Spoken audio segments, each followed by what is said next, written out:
Hello and welcome everybody. This is your host Khurram Habib.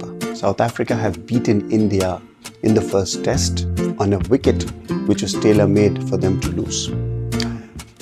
India lost by 30 runs. It is a huge margin considering the fact that the first innings produced just 159 runs. 159, 189, and then South Africa made 153 and India still lost by 30 runs, which goes on to show that India's batting is not as adept at playing spin as it probably used to be. Now I understand the strategy that India employed because probably India wanted to play to their strength. We still don't know who was the one who decided on giving this kind of surface, whether it was the curator or it was the team management or some part of the team management like the coach who wanted this kind of surface, and the other part of the team management did not want this kind of batting surface. But whatever it was, this strategy of having or ensuring that India's spinners get a lot of support is now beginning to backfire. Last year it was New Zealand who defeated India on a seam-friendly wicket, and then on spin-friendly wickets. And now we have seen South Africa beat India on a wicket which was supposed to be very difficult, or which was very difficult for the batsman. Now, India always had spin-friendly wickets. If you see in the 1990s or early 2000s, we always had pitches, or India's home tests were played on pitches where there was turn from day 4, day 3 and day 4.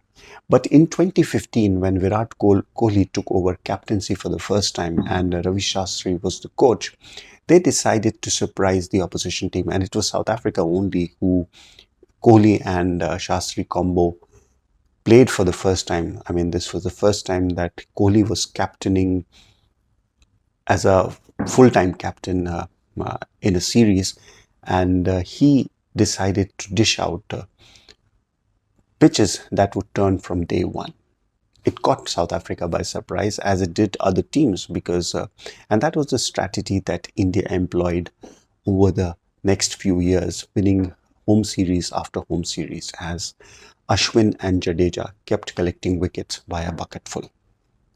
Some of the teams like Australia tried to put up a good fight, but it was invariably a one-sided contests throughout all the home series. But now that strategy has backfired or begun to backfire, especially against teams like Australia, against South Africa and New Zealand, because these teams are thinking teams. They are not teams that rely solely on talent. They are the ones who strategize before test series, and that is why they have begun to perform well. And they have started to find good spinners. New Zealand ko bhi agar aap dekhein, they had some good spinners. Mitchell Santner was the standout bowler last season. In this test match, we had Simon Harmer, who has got great experience of playing in England, and he has perfected playing on different kind of wickets in county cricket. And Australia obviously have Nathan Lyon, and they always had good supporting spinners, like in South Africa's case, it's Keshav Maharaj and Aiden Markram. In New Zealand's case, it was Patel. And Australia also brought in a couple of, or at least one other good spinner. So against these kind of teams, India will have to rethink their strategy. This packing the Indian team with 4 spinners or 3 spinners and dishing out a turner will not give results. And to be honest, India should also now start thinking of winning on tracks which are batting friendly or which are seam bowling friendly, because India has a good pace attack. They have got good pace bowlers in reserves, and they don't need spinners as much as they used to do when Kohli was there as captain, because then the seam attack was still not as deadly or as complete as it is now. India did not have those many options back then. There were only 1 or 2 fast bowlers. So I can understand Kohli and Shastri's strategy. They wanted to save their jobs. They wanted to put pressure on the opposition, and they wanted to play to their strength. and the strength back then was were two really good and great spinners. But now India have got a good, decent pace attack, and the spinners, barring Jadeja, whether it is Washington Sundar or Akshar Patel, they're largely, they're not complete spinners. They're not ones who will give you, you know, match turning spells. They will not consistently. They will get you a wicket or two or three wickets here and there, but they will not give you consistent performance in a test match. Consistent bowl at consistently at one line and one length. So I think they are still undercooked. It is better that India goes back to that strategy of what used to be probably in the 90s and early 2000s, where you had wickets which would start taking turn from day 3 evening or day 4 or day 5. That way India will stand a better chance, especially against South Africa, Australia and New Zealand. Maybe against other teams you can try that old tactic of loading your team with spinners and throwing out turning tracks, but eventually you need to learn how to win on wickets which are good, and you have shown in the past. Again, against Australia, India have put up great fight. They drew a series in England, and this summer only. So India can do without these kind of surfaces. They have shown time and again. Now there is a reason why I don't consider the Indian cricket team of the last decade as the best or the all-time great teams, as one of the all-time great teams. Maybe they might have won a lot of series at home, but they did not win a series in England. They did not win a series in New Zealand. They did not win a series against South Africa. And they did not play a series against Pakistan. Now, Pakistan is the litmus test, because you want to win a series at home against a team that is used to the conditions you are dishing out at home. Unless you do that, I don't think so. You can have the right to call yourself as a number one team.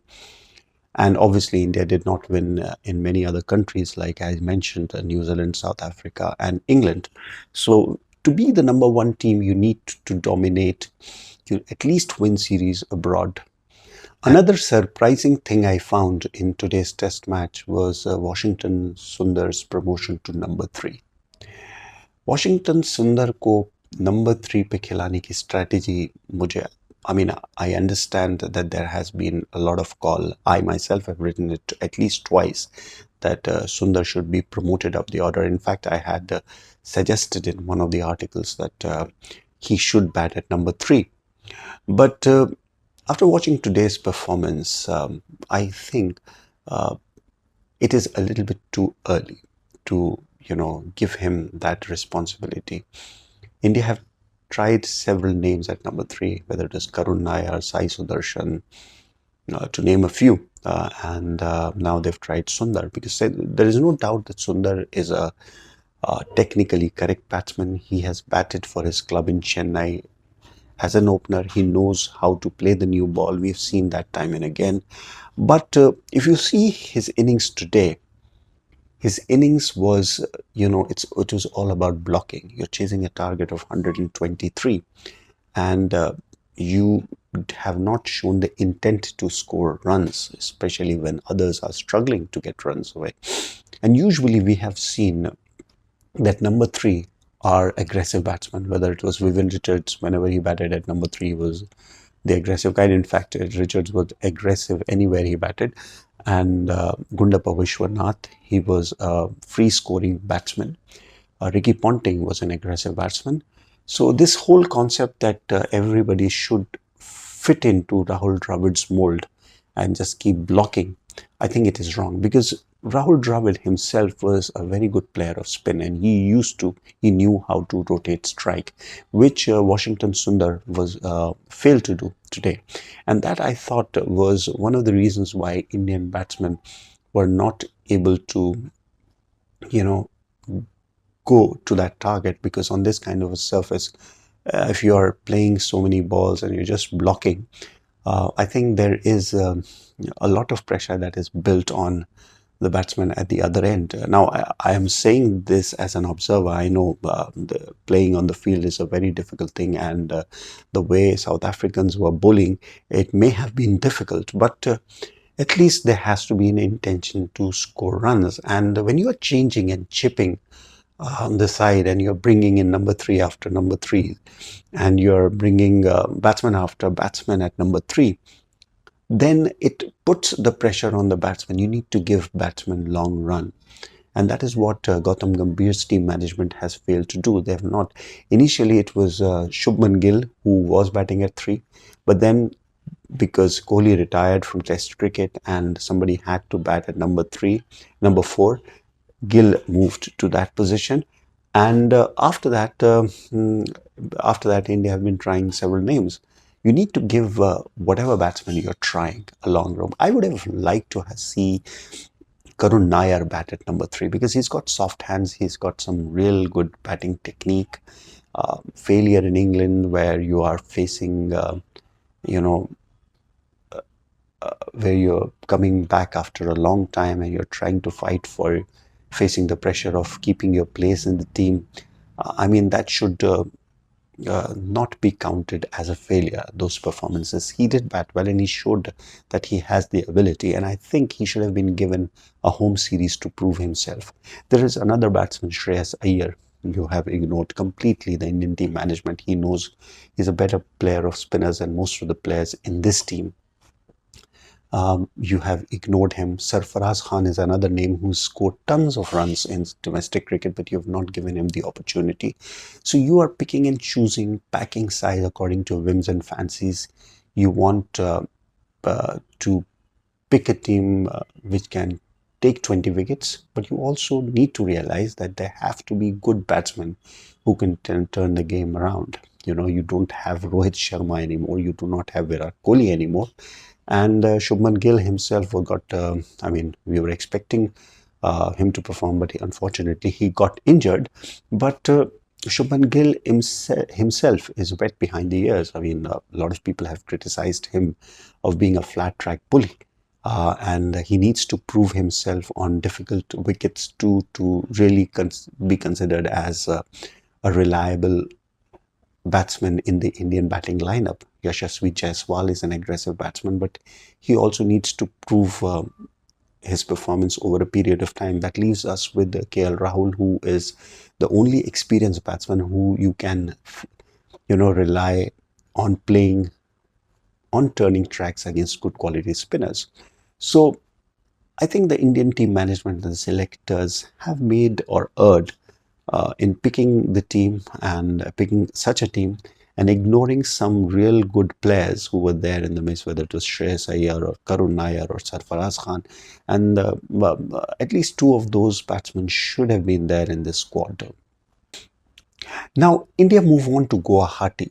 Guwahati में जैसे आपको पता है, the day starts very early because it's on the eastern fringes of Indian subcontinent, and the sun rises early there, daylight comes there pretty early, and the day ends early too. 4 बजे तक the sun starts setting, and you cannot have play beyond 4 there. So what the BCCI have done is they have decided to start the match half an hour earlier. I remember I was speaking to BCCI Secretary Mr. Devajit Sekia last month, and I asked him about this question, that how will you sort this out? He said we will probably start half an hour early. Now it is clear that according to news reports that this will happen, and the first session will be from 9 to 11. I would have liked the test to start at 8:45 because 8:45, this is the time where most of the Ranji Trophy matches were beginning, or at least one of the ones that I followed, one of the matches that I followed where Services and Assam, Services defeated Assam. So that match I think started at 8:45. So I would have rather preferred that the BCCI start the match by 8:45. But now they've decided, that it will start at 9. So 9 to 11 will be the first session. And after the first session, there'll be tea. There'll be no lunch. So 11 to 11:20, there'll be tea. and 11:20, say 1:20 tak will be the next session, and from 1:20 to 2 we will have the 40-minute lunch. It makes an ideal thing. I think it's a very good decision in my opinion, because 11 o'clock will be too early for lunch. In fact, when we are covering matches in the press box, and or even when we are watching on television, and the match ends or the first session ends at 11:30, we cannot have lunch then. We normally have lunch at around 1:30. We are forced to, when we are covering the game or when we are watching it from the stand, we are forced to having lunch at 11:30. So that becomes a little bit of a difficult. I mean, that becomes a bit too much on your stomach.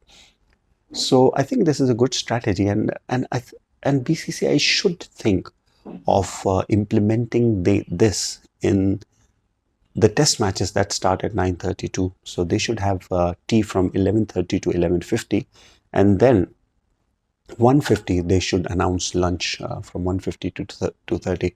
Now I'm saying this purely from the perspective of who are observing the game and people who are watching the game, fans. I'm not talking about the players. Maybe the players feel hungry after 11:30. I understand, because when you play for 2 hours early in the morning, you start feeling hungry, and I can understand the 11:30 lunch time. But it's a welcome break, and we'll see how it happens. Now, as for the pitch, I think India should be better off in giving a wicket that is flat, on the flatter side, not spin friendly like they gave in Kolkata. But South Africa, the thing with South Africa is they have got all the bases covered. They've got an excellent seam attack. They've got good spinners who can bowl on flat surfaces too. So it'll be a challenge in deciding what kind of pitch India dishes out to South Africa. Maybe they might go for another spin-friendly track, throw it as a lottery, because they know if they give a flat wicket, South Africa can all compete there also.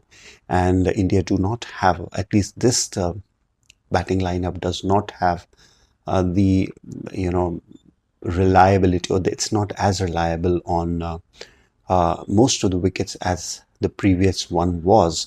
So it will be a bit of a challenge on deciding what kind of pitch India gives for this test match. Now, if you go back to the series that South Africa played before this one, that was against Pakistan, the second test in Rawalpindi was played on a surface which had a bit of turn, but which also had great support for the batsman, or had some support for the batsman, which is why you see that Pakistan scored 300 runs in the first innings, and South Africa responded with 400 in their first innings, which means that that pitch, that Rawalpindi pitch, had support for the batsman, and South Africa went on to win that match. They struggled in the first test, which was more spin friendly than the second one.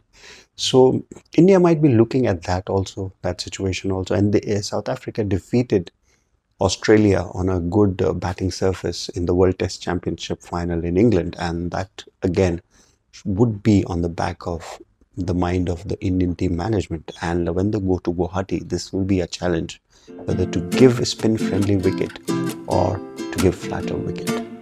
We'll see that as the days progress. Until next time, bye bye.